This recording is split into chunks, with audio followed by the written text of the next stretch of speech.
In this video lecture, we will study about a new chapter, and its name is Current Electricity. An important chapter for all the competitive examinations, even for board examinations as well. Those who are aiming for engineering courses like electronics and communication engineering, electrical engineering and all, the chapter is very much important and it is the base for the electronics and communication engineering and all. Okay, please try to learn it very easily as well as efficiently. Okay, the chapter name is Current Electricity here. Okay, Current Electricity. You can expect around 15 marks or 12 to 15 marks from this chapter in your board examination or academic examination. Okay, so first again let me try to introduce the chapter now. Okay, introduction. Okay, so now in last two chapters we have studied that the properties of the electric charges which are at rest ಅಲ್ವಾ. ಈಗ ಒಂದು charge ಅನ್ನು consideration ಮಾಡಿದರೆ plus Q ಅನ್ನು consideration ಮಾಡಿದರೆ ಈ charge ರೆಸ್ಟಲ್ಲಿತ್ತು. In the sense it was at static condition or it was not moving from a point to another point. Okay, so we have studied all the properties of this particular charges when it was at rest. ಹೌದಾ, ಈ property ಬಗ್ಗೆ, ಈ ಚಾರ್ಜಿನ property ಬಗ್ಗೆ study ಮಾಡಿದ್ವಿ. ಯಾವಾಗ ಅಂತ ಹೇಳಿದರೆ ಈ ಚಾರ್ಜು ರೆಸ್ಟಲ್ಲಿದ್ದಾಗ, ಆಯಿತಾ. So that is what electrostatics ಅಂತ ಹೇಳಿದ್ವಿ. Suppose what actually happens when A charge is moving from a point to another point is the question. ನಾವು ಈಗ ಒಂದು ಪಾಯಿಂಟ್ ಎ ಯಲ್ಲಿ ಒಂದು ಪ್ಲಸ್ ಕ್ಯೂ ಚಾರ್ಜನ್ನು ಇಟ್ಕೊಳ್ಳಿ. ಈ ಚಾರ್ಜನ್ನು ನಾವು ಎ ಪಾಯಿಂಟಿಂದ ಬಿ ಪಾಯಿಂಟಿಗೆ ಮೂವ್ ಮಾಡ್ತೇವೆ. ಸೊ ನಾವು ಇಟ್ ಈಸ್ ಮೂವಿಂಗ್ ನಾವು this is what plus Q ಚಾರ್ಜಿನಿಂದ ಇಲ್ಲಿಗೆ ಮೂವ್ ಮಾಡ್ತೇವೆ. ಆವಾಗ what are all the different properties this charge is exhibiting, ಅಂದರೆ ಆ ಚಾರ್ಜ್ ಏನೆಲ್ಲ ಪ್ರಾಪರ್ಟೀಸನ್ನು ಎಕ್ಸಿಬಿಟ್ ಮಾಡುತ್ತೆ ಹೇಳೋದು ನಾವು ಕರೆಂಟ್ ಎಲೆಕ್ಟ್ರಿಸಿಟಿಲಿ ಕಲಿತೇವೆ. Or else it is also called as electrodynamics. Dynamic ಅಂದರೆ ಏನಾಗುತ್ತೆ, ಆ್ಯಕ್ಚುಲಿ ಚೇಂಜ್ ಆಗ್ತಿರೋದಲ್ವ, continuously its position is changing. That is what dynamic ಅಂತ ಹೇಳ್ತಾರೆ ಅದಕ್ಕೆ. So that is what electrodynamics ಅಂತಲೂ ಕೂಡ ಹೇಳ್ತಾರೆ ಅದಕ್ಕೆ, ಎಲೆಕ್ಟ್ರೋಡೈನಾಮಿಕ್ಸ್. ಆಯಿತಾ. ಸೊ ಎಲೆಕ್ಟ್ರೋಡೈನಾಮಿಕ್ಸಲ್ಲಿ ನಾವು the properties of the electric ಚಾರ್ಜಸ್ನ ಕಲಿತೇವೆ when the charge is moving from a point to another point. ಆಯಿತಾ.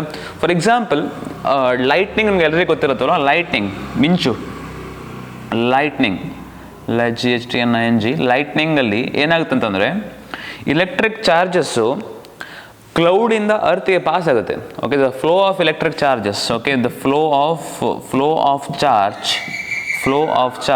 ಫ್ರಾಮ್ ಕ್ಲೌಡ್ಸ್ ಟು ಅರ್ತ್ಗೆ ಫ್ಲೋ ಆಗುತ್ತೆ. So just by constituting an electric current. Lightning ತುಂಬ ಡೇಂಜರ್ ಅಂತ ಹೇಳ್ತಾರಲ್ಲ, because it carries some electric current. So ಅದಕ್ಕೋಸ್ಕರ ನಿಮಗೆ you will feel, ಅದಕ್ಕೆ ನಿಮಗೆ ಟಚ್ ಆಗೋದಂದರೆ you will feel electric shock ಅಂತ ಹೇಳ್ತಾರಲ್ಲ, in the sense it is very dangerous ಅಂತಲೂ ಕೂಡ ಹೇಳಿದ್ದಾರೆ.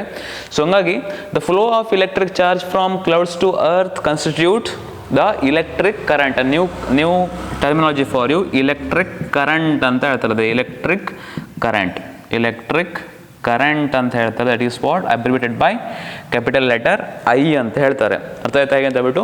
ಸೊ ಯಾವಾಗ ಒಂದು ಚಾರ್ಜು ಒಂದು ಪಾಯಿಂಟಿಂದ ಮತ್ತೊಂದು ಪಾಯಿಂಟಿಗೆ ಮೂವ್ ಆಯಿತು ಅಂತಂದರೆ it has to constitute an electric ಕರೆಂಟ್ನಲ್ಲಿ ಏನು ಮಾಡುತ್ತೆ, ಅದು ಕನ್ಸ್ಟಿಟ್ಯೂಟ್ ಮಾಡುತ್ತೆ ಹೇಳೋದು ಒಂದು ಕಾನ್ಸೆಪ್ಟ್ ಆಗಿರುತ್ತೆ. ಓಕೆನಾ. So now let me come to the actual point now. So the charge moving, or when a charge is moving from a point to another point, it constitutes the current. Electric current I ಅನ್ನು constitute ಮಾಡುತ್ತೆ ಅಂತ ಹೇಳ್ಬಿಟ್ಟು ಏನು ಮಾಡ್ತಾರೆ ನಾವು ಹೇಳ್ಬೋದು. Okay, so ನಾವು how to define electric current ಅಂತ ಹೇಳೋದು ವೆರಿ ಮಚ್ ಇಂಪಾರ್ಟೆಂಟು. ಅದೇ ಥರನೇ ಬೇರೆ ರೀತಿಯಾದಂಥ ಮಟೀರಿಯಲ್ಸಲ್ಲಿ ಯಾವ್ಯಾವುದು ಚಾರ್ಜ್ ಕ್ಯಾರಿಯರ್ಸ್ ಅಂತಂದರೆ ಯಾವ ಪಾರ್ಟಿಕಲ್ಸ್ಗಳು ಎಲೆಕ್ಟ್ರಿಕ್ ಕರೆಂಟನ್ನು ಕ್ಯಾರಿ ಮಾಡ್ತೇವೆ, ಅವ್ರು ಕನ್ಸ್ಟಿಟ್ಯೂಟ್ ಮಾಡ್ತೇವೆ ಹೇಳೋದು ಇಂಪಾರ್ಟೆಂಟು. ಇವಾಗ ನಿಮ್ಗೆ ಗೊತ್ತಿದೆ ಹೆಂಗಂದ್ರೆ the materials can be classified as solids ಅಲ್ವಾ. ಸಾಲಿಡ್ಸ್ ಅದೇ ಥರನೇ ಲಿಕ್ವಿಡ್ಸ್ ಆ್ಯಂಡ್ ಗ್ಯಾಸಸ್ ಅಂತ ಹೇಳ್ಬಿಟ್ಟು ಮೂರು ಕ್ಯಾಟಗರಿಯನ್ನು ಮಾಡಿದರೆ ನಾವು ಗ್ಯಾಸಸ್ ಅಂತ ಕ್ಯಾಟಗರಿಯನ್ನು ಮಾಡಿದರೆ, ಇವಾಗ ಇಲ್ಲೇನಾಗುತ್ತೆ ಸಾಲಿಡ್ಸಲ್ಲಿ ಏನಾಗುತ್ತೆ ಅಂದರೆ we do have 3 different types ಅಲ್ವಾ. ಇದರಲ್ಲಿ 3 ಟೈಪ್ ಇರುತ್ತೆ. ಯಾವ ಟೈಪ್ ಆ್ಯಕ್ಚುಲಿ ಅದು ಒಂದು ಮೆಟಲ್ಸ್ ಆರ್ ಕಂಡಕ್ಟರ್ಸ್, ಮತ್ತು ಥರನೇ ಎರಡನೇದು ಇನ್ಸುಲೇಟರ್ಸ್ ಆ್ಯಂಡ್ ಮೂರನೇದು ಸೆಮಿಕಂಡಕ್ಟರ್ಸ್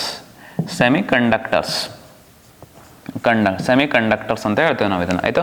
ಸೊ ಈ ಮೆಟಲ್ಸಲ್ಲಿ ಯಾವುದಾಗಿರ್ಬೇಕು ಆ್ಯಕ್ಚುಲಿ ಲೂಸ್ಲಿ ಬೌಂಡೆಡ್ ಎಲೆಕ್ಟ್ರಾನ್ಸ್, ಈಗ ನೀವು ಅದನ್ನು ಕೆಮಿಸ್ಟ್ರಿ ಕೂಡ ಸ್ಟಡಿ ಮಾಡ್ತೀರಿ, ಹಾಗೆಯೇ ನಮ್ಮದು ಕೂಡ ಸೆಮಿಕಂಡಕ್ಟರ್ ಎಲೆಕ್ಟ್ರಾನ್ಸ್ ಅಂತಲೇ ಇದೆ, ಅದರಲ್ಲೂ ಕೂಡ ನಾವು ಸ್ಟಡಿ ಮಾಡ್ತೇವೆ ನೆಕ್ಸ್ಟ್ ಹೇಗೆ ಅಂತ ಹೇಳ್ಬಿಟ್ಟು. ಇಲ್ಲಿ ಮ್ಯಾಟಲ್ಸಲ್ಲಿ free electrons or valence electrons ಅಂತ ಹೇಳ್ತಾರೆ ಅವುಗಳಿಗೆ. Free electrons or valence electrons ಕಾಣಿಸುತ್ತೆ ಇದು, free electrons or valence electrons ಆಯಿತಾ. Free electrons or valence electrons are the charge carriers for the metals ಅಂತ ಹೇಳ್ತೇವೆ ಆಯಿತಾ. ಸೊ ಇದೆರಡು ಕೂಡ ಇಂಪಾರ್ಟೆಂಟ್ ಆಗಿರುತ್ತೆ ಆ್ಯಕ್ಚುಲಿ, ಇಲೆಕ್ಟ್ರಾನ್ಸ್ ಆಗಿರಬೇಕು ಆಯಿತಾ. So when an electron is moving from a point to another point, ಯಾಕೆಂದರೆ ಇಲೆಕ್ಟ್ರಾನಿಗೆ ಮಾತ್ರ ಮೂವ್ ಆಗುವಂಥ ಕೆಪಾಬಿಲಿಟಿ ಇರುತ್ತಲ್ವ, ಸೊ ಅದಕ್ಕೋಸ್ಕರ ಫ್ರೀ ಎಲೆಕ್ಟ್ರಾನ್ಸ್ ಅಥವಾ valence electrons, the electrons in the last shell ಅಲ್ವಾ, ಸೊ ಅದಕ್ಕೋಸ್ಕರ ಫ್ರೀ ಎಲೆಕ್ಟ್ರಾನ್ಸ್ ಅಥವಾ ವೇಲೆನ್ಸ್ ಎಲೆಕ್ಟ್ರಾನ್ಸ್ ಅಂತ ಹೇಳ್ತಾರೆ. ಅದರಲ್ಲಿ ಇನ್ಸುಲೇಟರ್ಸಲ್ಲಿ there will be no conductivity, electrical conductivity ಆಗೋದಿಲ್ಲ, so there is no flow of electric charges, so ಅದಕ್ಕೋಸ್ಕರ ರೆಸಿಸ್ಟೆನ್ಸ್ ಕೂಡ ಹೈ ಇರುತ್ತೆ ಅಲ್ಲಿ. ಸೊ ಹಂಗಾಗಿ we say that no charge carriers, okay, no current carriers are no charge carriers ಅಂತ ಹೇಳುವಂಗಿಲ್ಲ, no current carriers ಆಯಿತಾ, no current carriers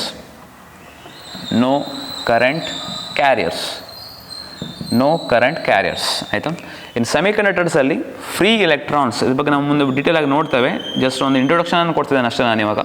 free electrons R holes ಅಂತ ಬರುತ್ತೆ ಇಲ್ಲಿ concept, they are positively charge carriers ಅಂತ ಹೇಳ್ಬಿಟ್ಟು ನಾವು ಮುಂದೆ ಕಲಿತೇವೆ ಹೇಗೆ ಅಂತ ಹೇಳ್ಬಿಟ್ಟು. So free electrons R holes constitute electric current ಇನ್ ಸೆಮಿಕಂಡಕ್ಟರ್ಸ್ ಆಯಿತಾ. ಸೊ ಅದೇ ಥರ ನಾವು ಲಿಕ್ವಿಡ್ಸಿಗೆ ಬಂದರೆ, ಸೊ ಲಿಕ್ವಿಡ್ಸಲ್ಲಿ ಬಂದರೆ ನೀವು ಎಲೆಕ್ಟ್ರೋಲೈಟ್ ಅಂತ ಬಿಟ್ಟು ಕಲಿತೀರಿ, ಇದೇ ಚಾಪ್ಟರ್ ಕಲಿತೀರಿ ಎಲೆಕ್ಟ್ರೋಲೈಟ್ ಬಗ್ಗೆ. So how to constitute cell ಅಂತ ಬರುತ್ತೆ, ಒಂದು ಬ್ಯಾಟ್ರಿನ ಮಾಡಬೇಕು, ದಟ್ ಈಸ್ ವಾಟ್. ಈಗ ಬ್ಯಾಟ್ರಿ ನೋಡಿರ್ತಲ್ಲ ನಿಮ್ಮ ಮನೆಯಲ್ಲ, UPS ಅಲ್ಲಿ ನೋಡಿರ್ತಲ್ಲ, ಎಲೆಕ್ಟ್ರೋಲೈಟ್ ಅಲ್ಲಿ ವರ್ಡ್ ಹಾಕಿರುತ್ತೆ ಆ್ಯಕ್ಚುಲಿ. ಸೊ ಎಲೆಕ್ಟ್ರೋಲೈಟಲ್ಲಿ ಅಯಾನ್ಸ್ ಇರುತ್ತೆ, ಈ ಥರ positive ions or negative ions ಅಂತ ಹೇಳ್ಬೋದು ನಾವು. ನೆಗೆಟಿವ್ ಅಯಾನ್ಸ್ ಇನ್ ಎಲೆಕ್ಟ್ರೋಲೈಟ್ ಅಂತ ಹೇಳ್ತೇವೆ. The constitute electric current in liquids. And ಗ್ಯಾಸಸ್ಸಲ್ಲಿ ಅದು ಎಲೆಕ್ಟ್ರಿಸಿಟಿಯನ್ನು ಕನ್ಸ್ಟಿಟ್ಯೂಟ್ ಮಾಡಬೇಕು, ಎಲೆಕ್ಟ್ರಿಕ್ ಕರೆಂಟನ್ನು ಕನ್ಸ್ಟಿಟ್ಯೂಟ್ ಮಾಡಬೇಕು ಅಂದರೆ ಲೋ ಪ್ರೆಷರ್ ಇರಬೇಕು, ಅದರೇ ಹೈ ಪೊಟೆನ್ಷಿಯಲ್ ಡಿಫ್ರೆನ್ಸನ್ನು ಅಪ್ಲೈ ಮಾಡಬೇಕು ನಾವು, low pressure. Okay, they can be constitute the electric current at low pressure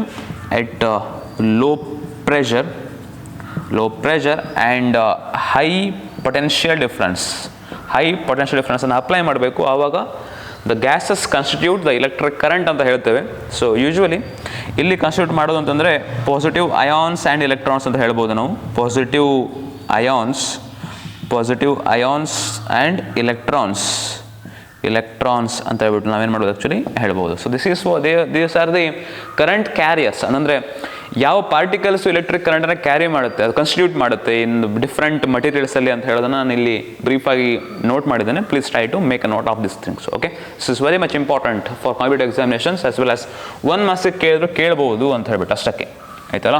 so ಹೇಗೆ ಅಂತ ಹೇಳ್ಬಿಟ್ಟು, ಸೊ ನಾವು let me come to the concept of the definition of electric current. ಹೆಂಗೆ ಡಿಫೈನ್ ಮಾಡೋದು electric current ಅನ್ನು ಹೇಳೋದನ್ನು ನಾನು ಇಲ್ಲಿ ಇಂಟ್ರೊಡ್ಯೂಸ್ ಮಾಡ್ತೇನೆ ಇವಾಗ ಹೇಗೆ ಅಂತ ಹೇಳ್ಬಿಟ್ಟು. ಇವಾಗ ನೋಡಿ ಏನು ಅಂತ ಹೇಳಿದ್ರೆ, let me take A conductor ಆಯಿತು. ಒಂದು ಕಂಡಕ್ಟರ್ನ ತಗೊಳ್ತಾನೆ, ಕ್ರಾಸ್ ಸೆಕ್ಷನಲ್ ಏರಿಯಾ ಎ ಅಂತ ಕನ್ಸಿಡರೇಷನ್ ಮಾಡುವ. So this is a conductor. Uniformly wire ಅದನ್ನು ಕೂಡ ಕನ್ಸಿಡರೇಷನ್ ಮಾಡ್ಬೋದು. ಒನ್ ಎಂಡಿಗೆ ಇಲ್ಲಿ ಏನಂತಂದ್ರೆ, ಈಗ ಒಂದು ಎಂಡಿಗೆ ಪಾಸಿಟಿವ್ ಸಪ್ಲೈ. ಇವಾಗ ನೋಡಿ, ಹೋದ ಚಾಪ್ಟರಲ್ಲಿ ನೀವು ಪೊಟೆನ್ಷಿಯಲ್ ಡಿಫ್ರೆನ್ಸ್ ಬಗ್ಗೆ ಕಲ್ತಿದ್ದೀರಲ್ಲ, ಹೆಂಗಂದ್ರೆ potential difference point between the potential difference ಅಂದರೆ difference of the potential betweens two different points ಅಂತ ಬಿಟ್ಟು ಓದಿದ್ರಲ್ಲ, ಪಾಯಿಂಟ್ ಎ ಮತ್ತು ಎ ಬಿಲಿ. Suppose if it is VA at this point and it is VB at this point now, ಹೌದಲ್ಲ, VB minus VA ಇದರ ನಡುವೆ potential difference. So ಇದನ್ನು ನಾವು ಯಾವತ್ತೂ ಕೂಡ ಈ ಥರ ಒಂದು ಡಿಫೈನ್ ಮಾಡ್ತೇವೆ. This is what the potential difference. ಇದಕ್ಕೆ PD ಅಂತ ಹೇಳ್ತಾರೆ, usually noted by the capital letter V. Voltage ಅಂತ ಹೇಳ್ಬಿಟ್ಟು ಇದನ್ನು ಡಿಫೈನ್ ಮಾಡ್ತೇವೆ ಆಯಿತಾ. ವೋಲ್ಟೇಜ್ ಅಂತ ಹೇಳ್ಬಿಟ್ಟು ನಾವು ಅಬ್ರಿವೇಷನ್ ಮಾಡ್ತೇವೆ, ವೋಲ್ಟೇಜ್ ಆರ್ ದ ಪೊಟೆನ್ಷಿಯಲ್ ಡಿಫ್ರೆನ್ಸನ್ನು ಅಪ್ಲೈ ಮಾಡಿದ ತಕ್ಷಣ ಒಂದು ಕಂಡಕ್ಟರಲ್ಲಿ ಯಾವತ್ತೂ ಕೂಡ ಚಾರ್ಜ್ ಕ್ಯಾರಿಯರ್ಸ್ಗಳು ಹೈಯರ್ ಪೊಟೆನ್ಷಿಯಲಿಂದ ಲೋವರ್ ಪೊಟೆನ್ಷಿಯಲ್ಗೆ ಮೂವ್ ಆಗಲಿಕ್ಕೆ ಸ್ಟಾರ್ಟ್ ಆಗ್ತವೆ. That is what the application of this potential difference. ಅದಕ್ಕೋಸ್ಕರ ನೀವು ಅಪ್ಲಿಕೇಶನ್ ಏನು ಮಾಡಬೇಕು ಆ್ಯಕ್ಚುಲಿ, ಇವಾಗ ಬಲ್ಬನ್ನು ನೀವು ಏನು ಮಾಡ್ತಾರೆ ಅಂತಂದ್ರೆ, ಈಗ ಫಾರ್ ಎಕ್ಸಾಂಪಲ್ ನಾವು ಏನು ಕೊಟ್ಟರೆ ಅಂದರೆ, ಈಗ ಒಂದು ಸಣ್ಣ ಬಲ್ಬ್ ಇದೆ ಅಂತ ಇಟ್ಕೊಳ್ಳಿ. ಓಕೆ, ಒಂದು ಸಣ್ಣ 0.5 ವ್ಯಾಟ್ದೊಂದು ಬಲ್ಬ್ ಇದೆ ಅಂತ ಇಟ್ಕೊಳ್ಳೋಣ. ಇವಾಗ 0.5 ವ್ಯಾಟಿನ ಬಲ್ಬನ್ನು ತೊಗೊಂಡ್ರೆ ನಾವು ಆ್ಯಕ್ಚುಲಿ ಅಥವಾ ಝೀರೋ ವ್ಯಾಟ್ ಬಲ್ಬ್ ಅಂತಲೇ ಹೇಳ್ಬೋದು ನಾವು ಆ್ಯಕ್ಚುಲಿ. ಅದನ್ನು ತೊಗೊಂಡಾಗ ನೀವು ಹಿಂಗೆ ಹಾಕಿದಾಗ ಆ್ಯಕ್ಚುಲಿ ಪ್ಲಗ್ಗಿಗೆ ಕನೆಕ್ಟ್ ಮಾಡಿದಾಗ ಇಟ್ ವಿಲ್ ನಾಟ್ ಕನೆಕ್ಟ್, ಅಥವಾ ಅದಕ್ಕೆ ಏನೊಂದು ಲೈಟ್ ಬರೋದಿಲ್ಲ ಅಲ್ಲಿ, ಆಯಿತಾ. When you connect to battery terminals, ಈ ಬ್ಯಾಟ್ರಿ ಇರುತ್ತಲ್ಲ ಈ ಥರ ಒಂದು ಪಾಸಿಟಿವ್ ಒಂದು ನೆಗೆಟಿವ್ ಟರ್ಮಿನಲ್ ಇರುತ್ತೆ ಆ್ಯಕ್ಚುಲಿ, ಅದು ಕನೆಕ್ಟ್ ಮಾಡಿದ್ರೆ ಆಟೋಮೆಟಿಕ್ಲಿ ಸ್ಟಾರ್ಟ್ಸ್ ಗ್ಲೋ ಅಲ್ವಾ. ಯಾಕೆ ಅಂತ ಹೇಳಿದರೆ ಚಾರ್ಜ್ ಕ್ಯಾರಿಯರ್ಸು ಫ್ಲೋ ಆಗಲಿಕ್ಕೆ ಸ್ಟಾರ್ಟ್ ಆಗುತ್ತೆ. ಸೊ ಚಾರ್ಜ್ ಕ್ಯಾರಿಯರ್ಸು ಫ್ಲೋ ಆಗಲಿಕ್ಕೆ ಸ್ಟಾರ್ಟ್ ಆದ ತಕ್ಷಣವೇ ಏನಾಗುತ್ತೆ ಅಂತ ಹೇಳಿದರೆ, ಈಗ ಇಲ್ಲೇ ಬರೆದು ಕಾಣಿಸ್ಬಿಡ್ತಾರೆ ನೋಡಿ ಹೇಗೆ ಅಂತ ಹೇಳ್ಬಿಟ್ಟು, ಇಲ್ಲೊಂದು ಬ್ಯಾಟ್ರಿ ಇದೆ ಅಂತ ಇಟ್ಕೊಳ್ಳಿ, ಆಯಿತಾ. ಈ ಥರ ಬ್ಯಾಟ್ರಿ ಇದೆ, ಆಯಿತಾ. This is the battery. ನಾವು ಈಗ ನೀವು ಇದಕ್ಕೊಂದು ಇದನ್ನು ಕೊಟ್ಟರೆ ಆ್ಯಕ್ಚುಲಿ ಬಲ್ಬನ್ನು ಕನೆಕ್ಟ್ ಮಾಡಿದರೆ, ಈ ಥರ ಕನೆಕ್ಟ್ ಮಾಡಿದರೆ ಬಲ್ಬನ್ನು ಕನೆಕ್ಟ್ ಮಾಡಿದರೆ ಏನಾಯ್ತು ಆ್ಯಕ್ಚುಲಿ, ಹಿಂಗೆ ಕನೆಕ್ಟ್ ಮಾಡಿದ್ರೆ ಇಟ್ ಸ್ಟಾರ್ಟ್ಸ್ ಟು ಗ್ಲೋ ಅಲ್ವಾ. ಅಂದರೆ ಈಗ ಚಾರ್ಜಸ್ಗಳು ಒಂದು ಪಾಯಿಂಟಿಂದ ಮತ್ತೊಂದು ಪಾಯಿಂಟ್ಗೆ ಹೀಗೆ ಫ್ಲೋ ಆಗಲಿಕ್ಕೆ ಸ್ಟಾರ್ಟ್ ಆಗ್ತವೆ. ಯಾವಾಗ ಅಂತ ಹೇಳಿದರೆ when you connect this bulb to the battery. ಈ battery offers the what, battery offers the potential difference. ಇದು ಪೊಟೆನ್ಷಿಯಲ್ ಡಿಫ್ರೆನ್ಸನ್ನು ಅಪ್ಲೈ ಅಂದರೆ ಪ್ರೊವೈಡ್ ಮಾಡುತ್ತೆ. ಎರಡು ಎಂಡ್ಸು, ಇದೊಂದು ಎಂಡು, ಈ ಎಂಡ್ ನಡುವೆ ಪೊಟೆನ್ಷಿಯಲ್ ಡಿಫ್ರೆನ್ಸನ್ನು ಕನೆಕ್ಟ್ ಮಾಡಿದರೆ ಏನಾಗುತ್ತೆ actually, it offers a potential difference between those 2 points and hence the charge carrier start to flow in the circuit. ಏನು ಮಾಡುತ್ತೆ ಆ್ಯಕ್ಚುಲಿ, ಇದರಲ್ಲಿ ಫ್ಲೋ ಆಗಲಿಕ್ಕೆ ಸ್ಟಾರ್ಟ್ ಆಗುತ್ತೆ. So therefore there is an electric current, that's the reason why this bulb starts to glow. ಅದು ಉರಿಲಿಕ್ಕೆ start ಆಗುತ್ತೆ ಅಂತ ಹೇಳ್ಬಿಟ್ಟು ಕಾನ್ಸೆಪ್ಟ್, ಆಯಿತಾ.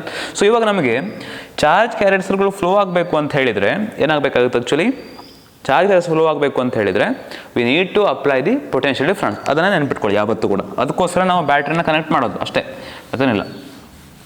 ಇವಾಗ ನೋಡಿ ಏನು ಅಂತಂದರೆ, ಈಗ ಒಂದು ಮ್ಯಾಟಲ್ ರಾಡ್ ಅಂತ ಕನ್ಸಿಡರೇಷನ್ ಮಾಡೋಣ. Assume that this pen is a metal rod, ಆಯಿತಾ. ಈ ಮ್ಯಾಟಲ್ ರಾಡನ್ನು ನಾನು ಹಿಂಗೆ ಹಿಡಿದ್ರೂ ಕೂಡ I don't feel or I don't experience an electric shock ನನಗೆ ಬರೋದಿಲ್ಲ. ಬಟ್ ನೀವು ಓದಿರ್ಬೋದು ಸೈನ್ಸಲ್ಲಿ, in an conductor there will be number of free electrons, ಹೌದಾ. ನಂಬರ್ ಆಫ್ ಫ್ರೀ ಎಲೆಕ್ಟ್ರಾನ್ಸು ಮೆಟಲ್ಸಲ್ಲಿ ತುಂಬ ಫ್ರೀ ಎಲೆಕ್ಟ್ರಾನ್ಸ್ ಇದ್ದೇ ಇರುತ್ತೆ. ಹಂಗಂದ್ರೆ they are moving in the what, in the random directions. ಯಾವ ಥರನೇ ಹಿಂಗೆ ಹೋಗ್ತಾ ಇರುತ್ತೆ, ಜಿಗ್ಜಾಗ್ ಪಾತ್ ಅಂತ ಹೇಳ್ತಾರೆ ಅದಕ್ಕೆ, ಈ ಥರ, ಆಯಿತಾ. ಜಿಗ್ಜಾಗ್ ಪಾತಲ್ಲಿ ಮೂವ್ ಆಗ್ತಾ ಇರುತ್ತೆ ಅಂತ ಹೇಳ್ತಾರೆ. ಈಗ ಇಲ್ಲಿ ಎಲೆಕ್ಟ್ರಿಕ್ ಚಾರ್ಜಸ್ಗಳು ಮೂವ್ ಆಗ್ತಿದ್ರೆ it has to constitute electric current ಅಲ್ವಾ. ಕರೆಂಟ್ ಬರಲೇಬೇಕು ಅದರಲ್ಲಿ. But still if I hold this, ಇದನ್ನು ಹಿಡಿದ್ರೂ ಕೂಡ I don't experience an electric ಶಾಕ್ನ ಬರೋದಿಲ್ಲ. ಯಾಕೆ ಬರೋದಿಲ್ಲ ಅಂತ ನಾನು ರೀಸನ್ ಹೇಳ್ತೇನೆ ಇವಾಗ. ನೋಡಿ ಯಾಕೆ ಹಾಗಾಗುತ್ತೆ ಇನ್ನು ನಾರ್ಮಲ್ ಕಂಡಕ್ಟರ್ ಅಂತ ಹೇಳಿದರೆ, ಈಗ ಇಲ್ಲಿ as this conductor is having N number of electrons ಅಲ್ವಾ, ಇದು ಎನ್ ನಂಬರ್ ಆಫ್ ಎಲೆಕ್ಟ್ರಾನ್ಸ್ ಇರೋದ್ರಿಂದ, ಆಯಿತಾ, ಎನ್ ನಂಬರ್ ಆಫ್ ಎಲೆಕ್ಟ್ರಾನ್ಸ್ಗಳು ಇರೋದ್ರಿಂದ if I take a cross sectional area, ಯಾವುದೊಂದು ಏರಿಯಾವನ್ನು ನಾವು ಇಲ್ಲಿ ಡ್ರಾ ಮಾಡ್ಕೊಳ್ಳೋಣ, ಇದನ್ನು ಡ್ರಾ ಮಾಡ್ಕೊಳ್ಳೋಣ. Okay, the number of electrons passing from this, ಈ ಕಡೆಯಿಂದ ಈ ಕಡೆ ಹೋಗೋದು, ಮತ್ತು ಈ ಕಡೆಯಿಂದ ಆ್ಯಾವ್ರೇಜ್ ತೊಗೊಳ್ಬೇಕಾದ್ರೆ the average number of the electrons passing in both direction, ಈ ಕಡೆಯಿಂದ ಈ ಕಡೆ ಹೋಗೋದು, ಅದೇ ಥರನೇ ಈ ಕಡೆಯಿಂದ ಈ ಕಡೆ ಎರಡೂ ಕೂಡ ಆ್ಯಾವ್ರೇಜ್ ಆಗಿ 0 ಆಗಿರುತ್ತೆ actually. Okay, so average is going to be how much, the number of electrons in average this is going to be how much, 0 ಆಗಿರುತ್ತೆ. ಸೊ ಅದಕ್ಕೋಸ್ಕರ ಏನಾಯಿತು, ಅದರ ಇಫೆಕ್ಟ್ ಕ್ಯಾನ್ಸಲ್ ಆಗುತ್ತೆ ಅಲ್ವಾ. ಇದು ಒಂದು ಡೈರೆಕ್ಷನ್ ಹಿಂಗೆ ಹೋಗಿದೆ, ಒಂದು ಡೈರೆಕ್ಷನ್ ಹಿಂಗೆ ಹೋಗಿದೆ.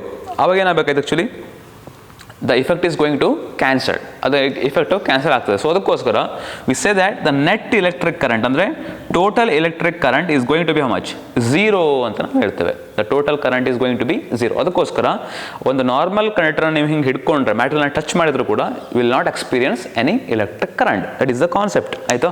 ಸೊ ಇವಾಗ ನೋಡಿ ಏನು ಅಂತ ಹೇಳಿದರೆ, suppose if I apply a potential difference to a conductor ಏನಾಗುತ್ತೆ ಅಂತ ನೋಡೋಣ. Very much important. ಇದು definition of the electric current ಕೂಡ ಬಂದು ಹೋಯ್ತು ಇದರಲ್ಲಿ.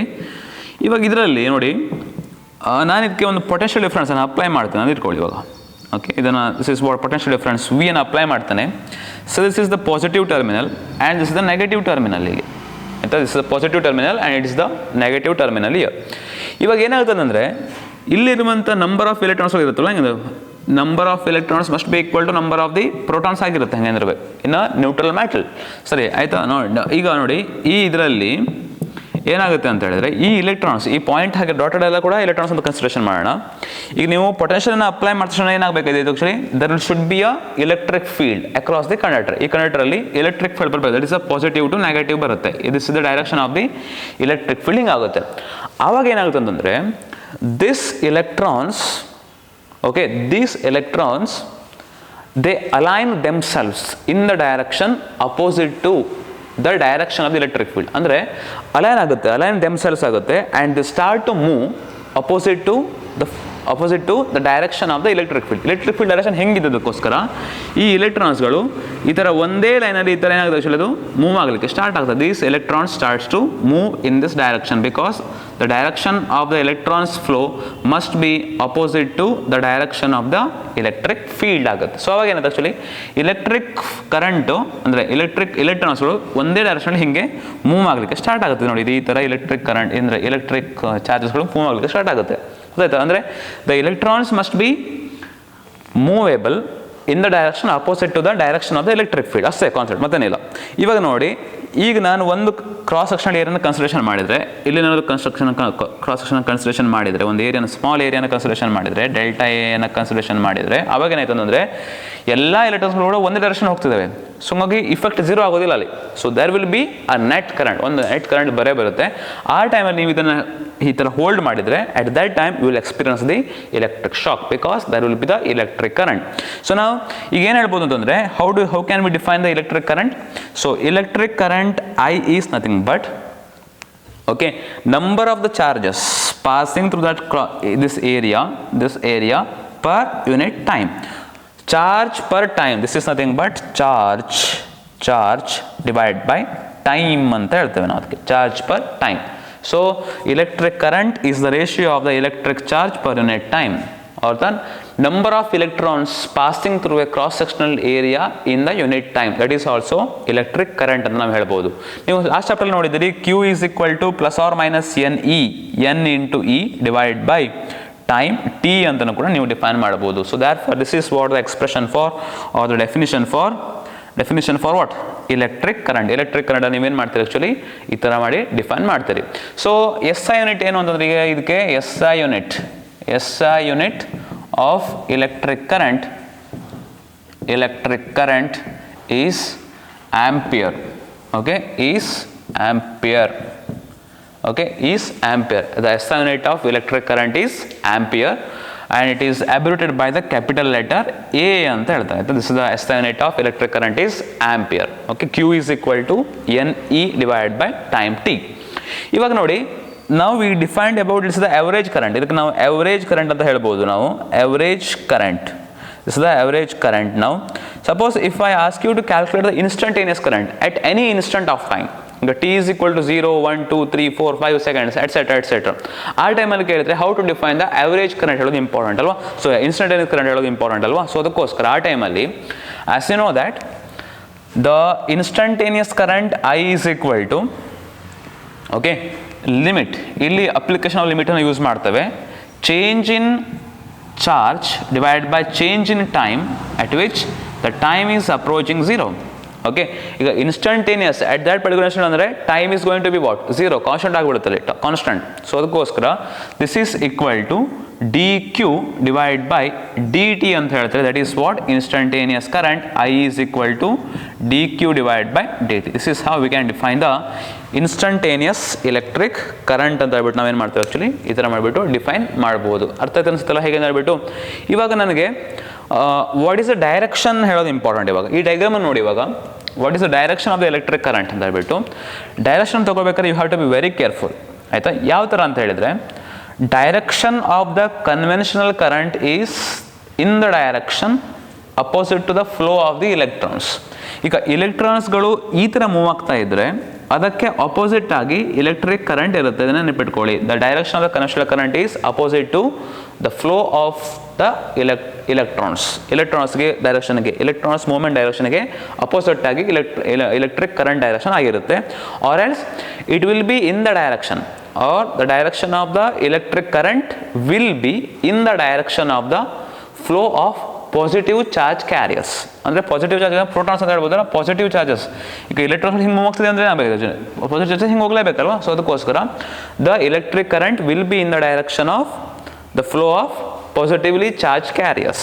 ಪ್ರೋಟಾನ್ಸ್ ಅಂತ ಕೂಡ ನಾವೇನು ಮಾಡೋದು ಆ್ಯಕ್ಚುಲಿ ಹೇಳ್ಬೋದು. So this is the very important. This is the direction of the electric current. ಈ ಡಯಾಗ್ರಾಮ್ನ ನಾವು ನೆಕ್ಸ್ಟ್ 2-3 ಎಕ್ಸ್ಪ್ರೆಷನ್ ನಾವು ಯೂಸ್ ಮಾಡ್ತೇವೆ. Please try to understand the concept behind this one. ಅರ್ಥ ಆಯ್ತಲ್ಲ ಹೇಗೆ ಅಂತ ಹೇಳ್ಬಿಟ್ಟು. ಇವಾಗ we have defined the magnitude for the electric current as well as the direction for the electric current. ಎರಡನ್ನೂ ಕೂಡ ನಾವು ಡಿಫೈನ್ ಮಾಡಿ ಆಯ್ತು. ಇವಾಗ ಯಾವ್ದು ಮಾಡಿ ಆಯ್ತು ಆ್ಯಕ್ಚುಲಿ? ಮ್ಯಾಗ್ನಿಟ್ಯೂಡ್ ಇದು ಕೊಡುತ್ತೆ, ಡೈರೆಕ್ಷನ್ ನಾವು ಆಲ್ರೆಡಿ ಹೇಳಿ ಆಯ್ತು. ಇವಾಗ so the electric current has both magnitude as well as direction. ಎರಡು ಕೂಡ ಇದೆ, ಬಟ್ ಸ್ಟಿಲ್ ಇಟ್ ಈಸ್ ಏನಂತ ಹೇಳಿದ್ರೆ actually it is neither a scalar quantity ನಾರ್ ಅ ವೆಕ್ಟರ್ ಕ್ವಾಂಟಿಟಿ. ಅದು ಸ್ಕೇಲರು ಕೂಡ ಅಲ್ಲ, ಅದು ವೆಕ್ಟರ್ ಕೂಡ ಅಲ್ಲ. ಅದಕ್ಕೆ ಸಪ್ರೇಟಾಗಿ ಹೇಳ್ತೇವೆ ಟೆನ್ಸರ್ಸ್ ಕ್ವಾಂಟಿಟೀಸ್ ಅಂತ ಹೇಳ್ತೇವೆ. ಅದಕ್ಕೆ they are called as tensors ಅಂತ ಹೇಳ್ತಾರೆ. Okay, these electric current belongs to ಟೆನ್ಸರ್ಸ್.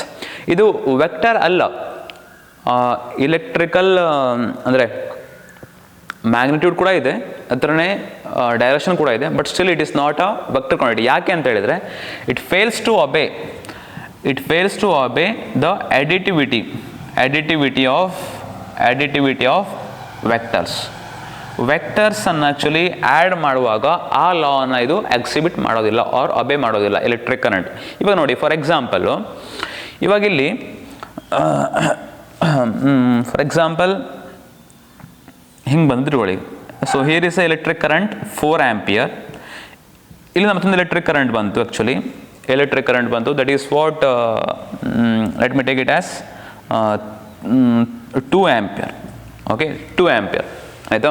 ಈಗ ಅಕಾರ್ಡಿಂಗ್ ಟು ದ ಟ್ರಿಗ್ನಾಮೆಟ್ರಿ ಪ್ರಕಾರ ಅಥವಾ ಲಾ ಆಫ್ ವೆಕ್ಟರ್ಸ್ ಪ್ರಕಾರ, ಅಂದರೆ ವೆಕ್ಟರ್ ಲಾ ಆಫ್ ಎಡಿಷನ್ ಪ್ರಕಾರ, the resultant that must be equal to square root of I1 square. So this is I1, okay, and this is I2 ಅಂತ consideration ಮಾಡಿದರೆ ಕಾಣಿಸ್ತಿದೆಯಲ್ಲ, I2 equal to, so I1 square 4 square plus 2 square plus 2AB ಅಲ್ವಾ, 2AB cos theta is going to be 0, ಯಾಕೆಂದರೆ ಇಲ್ಲಿ 90 degree ಇಟ್ಕೊಳ್ಳೋಣ ಇವಾಗ ಆಯಿತಾ. In between them 90 degree, so that is going to be 0 ಅಂತ ಇಟ್ಕೊಂಡು, this is square root of how much 16 plus 4 that is what 20 ಆಯ್ತಲ್ಲ, square root of 20. You will get something like 4 point something ampere ಬರುತ್ತೆ ನಿಮಗೆ. Actually 4.2 something ಬರ್ಬೋದು, ಹೌದಾ. So ಇವಾಗ ನೋಡಿ, but ಆದರೆ ಎಕ್ಸ್ಪೆರಿಮೆಂಟಲ್ಲಿ ಏನಾಗುತ್ತದೆ ಅಂದರೆ ಇಲ್ಲಿ 4 ಆಂಪಿಯರ್ ಕರೆಂಟ್ ಬಂದರೆ, ಇಲ್ಲಿ 2 ಆಂಪಿಯರ್ ಕರೆಂಟ್ ಬಂದರೆ, ಇಲ್ಲಿ ಈ ಥರ ಯಾವುದೇ ಡೈರೆಕ್ಷನ್ ಆಗಿರ್ಬೋದು, ಅದಕ್ಕೆ there must be 6 ampere current ಹೋಗಲೇಬೇಕು. ಯಾಕೆಂದರೆ law of conservation of charges ಪ್ರಕಾರ incoming current must be equal to outgoing current. ಇಲ್ಲಿ ಚಾರ್ಜೇ ಆಗೋದಲ್ವ, ಆ್ಯಕ್ಚುಲಿ ಚಾರ್ಜಿಂದ ನಮ್ಗೆ ಕರೆಂಟ್ ಬರ್ತಾ ಇರೋದು ಹಂಗೆ ಅಂದರೆ. ಸೊ ಇಲ್ಲಿ 4 ಆಂಪಿಯರ್ ಬಂದು ಇಲ್ಲಿ 2 ಆಂಪಿಯರ್ ಬಂದಿದ್ರೆ ಇಲ್ಲಿ 6 ಆಂಪಿಯರ್ ಹೋಗಿರಲೇಬೇಕು. ಬಟ್ ಲಾ ಆಫ್ ವೆಕ್ಟರ್ಸ್ ಪ್ರಕಾರ ನನಗೆ 4 ಪಾಯಿಂಟ್ ಸಮಥಿಂಗ್ ಆಂಪಿಯರ್ ಬರ್ತಾ ಇದೆ. ಸೊ ಅದಕ್ಕೋಸ್ಕರ ಕರೆಂಟ್ ಏನು ಮಾಡ್ತದೆ ಅಂದರೆ ವೆಕ್ಟರ್ಸ್ ಲಾ ಆಫ್ ಎಡಿಷನನ್ನು ನಾನು ಏನು ಮಾಡೋದಿಲ್ಲ, ಅದು ಒಬೆ ಮಾಡೋದಿಲ್ಲ. ಸೊ ಅದಕ್ಕೋಸ್ಕರ ಅಲ್ಲಿ ಫೇಲ್ ಆಗುತ್ತೆ. ಸೊ ಹಂಗಾಗಿ ನಾವು ಇದಕ್ಕೆ ವೆಕ್ಟರ್ ಕ್ವಾಂಟಿಟಿ ಅಂತ ನಾವು ಹೇಳೋಕ್ಕಾಗೋದಿಲ್ಲ. ಸೊ ಅದಕ್ಕೋಸ್ಕರ ಈ ಥರ ಕ್ವಾಂಟಿಟೀಸನ್ನು ಸಪ್ರೇಟಾಗಿ ಡಿಫೈನ್ ಮಾಡ್ತೇವೆ ಇನ್ ಟರ್ಮ್ಸ್ ಆಫ್ ಟೆನ್ಸರ್ಸ್ ಅಂತ ಹೇಳ್ತೇವೆ. ಓಕೆ, ಸೊ ಈ ಥರ ಮಾಡಿಬಿಟ್ಟು ನಾವೇನು ಮಾಡೋದು, ಆ್ಯಕ್ಚುಲಿ ಎಲೆಕ್ಟ್ರಿಕ್ ಕರೆಂಟನ್ನು ನಾವು ಡಿಫೈನ್ ಮಾಡಬಹುದು. SI ಯೂನಿಟ್ ಕೂಡ ನಾನು ಹೇಳಿದೆ ಹೇಗೆ ಅಂತ ಹೇಳ್ಬಿಟ್ಟು. ಅದೇ ಥರನೇ we defined electric current as charge per unit time ಅಂತ ಹೇಳ್ಬಿಟ್ಟು. ಸೊ ಇವಾಗ ಹೌ ಟು ಡಿಫೈನ್ 1 ಆಂಪಿಯರ್ ಅಂತ ಕೇಳ್ತಾರೆ ಆಯಿತಾ. 1 ಆಂಪಿಯರ್ ಕರೆಂಟ್ ಅಂತ ಕೇಳ್ತಾರೆ, ಡಿಫೈನ್ 1 ಆಂಪಿಯರ್ ಕರೆಂಟ್ ಅಂತ ಹೇಳ್ಬಿಟ್ಟು. Will get the 1 ampere when the charge is 1 coulomb in unit time 1 ಸೆಕೆಂಡಲ್ಲಿ ಆಯಿತಾ. When the 1 coulomb of the charge is flowing through A cross sectional area A in 1 second. Okay, in 1 second is 1 ampere current. This is how we can define 1 ampere ಆಯಿತಾ. ನಾನು ಹೇಳಿದ್ದೆ first chapter discuss ಮಾಡಬೇಕಾದ್ರೆ I will discuss about 1 coulomb of charge ಅಂತ ಹೇಳ್ಬಿಟ್ಟು ಹೆಂಗೆ define ಮಾಡೋದು ಅಂತ ಹೇಳ್ಬಿಟ್ಟು ನಾನು ಹೇಳಿದ್ದೆ ನಿಮಗೆ. ಈಗ you can define 1 coulomb of charge when ಹೆಂಗೆ ಡಿಫೈನ್ ಮಾಡ್ತೀರಿ, Q is equal to I into T ಅಂತ ಹೇಳ್ತೀರಲ್ಲ, Q equal to I into T. Current is 1 ampere in time T equal to ಎಷ್ಟು 1 ಸೆಕೆಂಡ್ ಆಯಿತು. So the charge is said to be 1 coulomb when there is a 1 ampere current in 1 second through a cross sectional area A of the conductor. This is how we can define 1 coulomb of the electric charge as well. ಅರ್ಥಾಯ್ತಲ್ಲ ಹೇಗೆ ಅಂತ ಹೇಳ್ಬಿಟ್ಟು. ಇದು just beginning. ಇದು in future ಅಂದರೆ ಇದೇ ಚಾಪ್ಟರಲ್ಲಿ ತುಂಬ important concept ನಾನು ಮುಂದೆ ಡಿಸ್ಕಸ್ ಮಾಡ್ತಾ ಹೋಗ್ತೇನೆ. ಬಟ್ ಎಲ್ಲದಕ್ಕೂ ಬೇಸಿಕ್ಸ್ ಇದು. So please try to have a concentrate on the concept behind the electric charge as well as electric current. Okay, ಮುಂದಿನ ವಿಡಿಯೋದಲ್ಲಿ ಮತ್ತೆ ಕಂಟಿನ್ಯೂ ಮಾಡ್ತಾನೆ.